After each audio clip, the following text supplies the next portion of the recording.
আল্লাহ তুমি আমার গুনাহগার উম্মতকে বাঁচাও। বিশ্বনবী পাগলের মতো একবার হাউজে কাউসারে যাবেন, একবার সিরাতে যাবেন, একবার পুলসিরাতের দিকে, একবার হাউজে কাউসারের দিকে পাগলের মতো দৌড়াতে থাকবেন। তার কোন গুনাহগার উম্মত যাতে জাহান্নামে ঢুকে না যায়, সেদিন কেউ সুপারিশ করতে পারবে না বিশ্বনবী ছাড়া।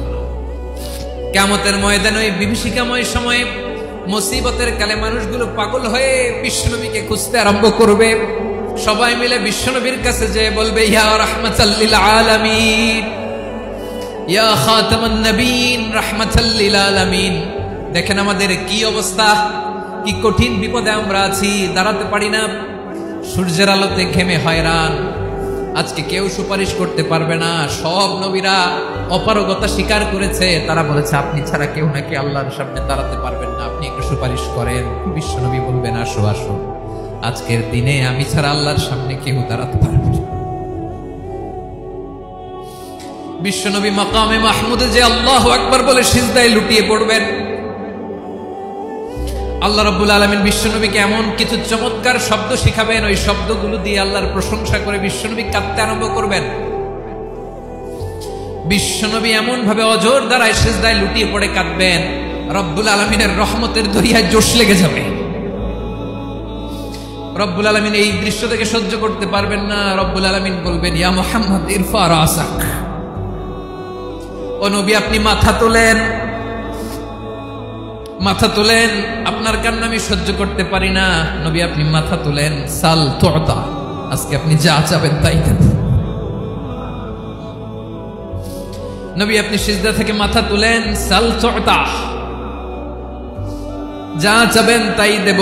ওয়াশফা তুশাফা, যার জন্য সুপারিশ করবেন তার সুপারিশ কবুল করে নেব। বিশ্বনবী এবার মাথা তুলবেন।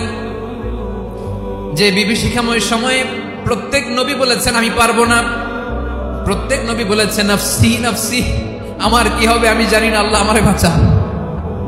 প্রতিটি নবী বলবে নাফসি নাফসি, আল্লাহ তুমি আমারে বাঁচাও, আমারে বাঁচাও। বিশ্বনবী মাথা তুলবেন, তুলে বলবেন রব্বি হাবলি উম্মতি, আল্লাহ তুমি আমার গুনাহগার উম্মতকে বাঁচাও।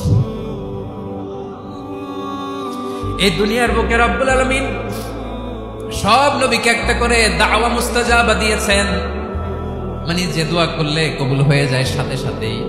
দাও বিহা, দুনিয়ার সব নবীরা ওই দোয়াটা দুনিয়ায় করে ফেলেছে। সব নবীকে আল্লাহ একটা করে দোয়া দিয়েছে, নবী দোয়া করলেই কবুল। সব নবীরা ওই দোয়া করে ফেলেছে দুনিয়াতে। বিশ্বনবী বলেন আমি করি নাই।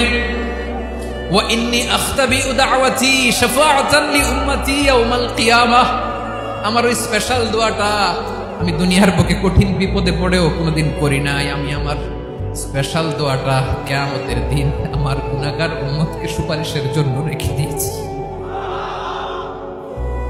আল্লাহ বলবেন নবী ইরফা রাসাক, মাথা তোলেন, আর কাটবেন না।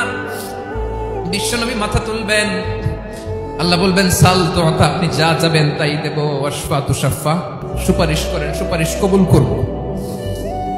বিশ্বনবী বলবেন আল্লাহ ওই স্পেশাল দোয়াটা দুনিয়াতে করি নাই, আজকে আমি তোমার দরবারে দাঁড়িয়ে কিয়ামতের দিন ওই দোয়াটা করছি। আল্লাহ আমার যে উম্মতের হৃদয়ে যাররা পরিমাণ ঈমান আছে, আমার একটা উম্মতকেও তুমি জাহান্নামে ঢোকাতে পারবা না।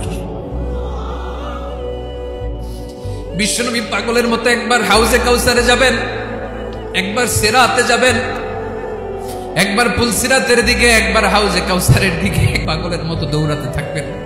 তার কোন গুনাহগার উম্মত যাতে জাহান্নামে ঢুকে না যায়, সেদিন কেউ সুপারিশ করতে পারবে না বিশ্বনবী ছাড়া।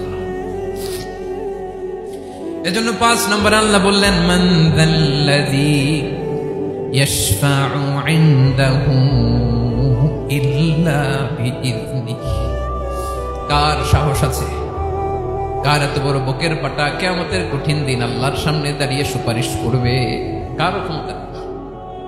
কারো ক্ষমতা নাই। বিশ্বনবী সেদিন সিজদায় পড়ে উম্মতের জন্য কাঁদবেন, সবাই কাঁদবে নাফসি নাফসি, আল্লাহ আমারে বাঁচাও, আল্লাহ আমারে বাঁচাও। বিশ্বনবী বলবেন উম্মতি উম্মতি, বিশ্বনবী আমার জন্য কাঁদবেন, আপনার জন্য কাঁদবেন, আমাদের জন্য সেদিন কেঁদে কেঁদে জাহান্নামের দরজায় দাঁড়িয়ে আমাদেরকে টেনে টেনে জান্নাতে ঢুকাবেন।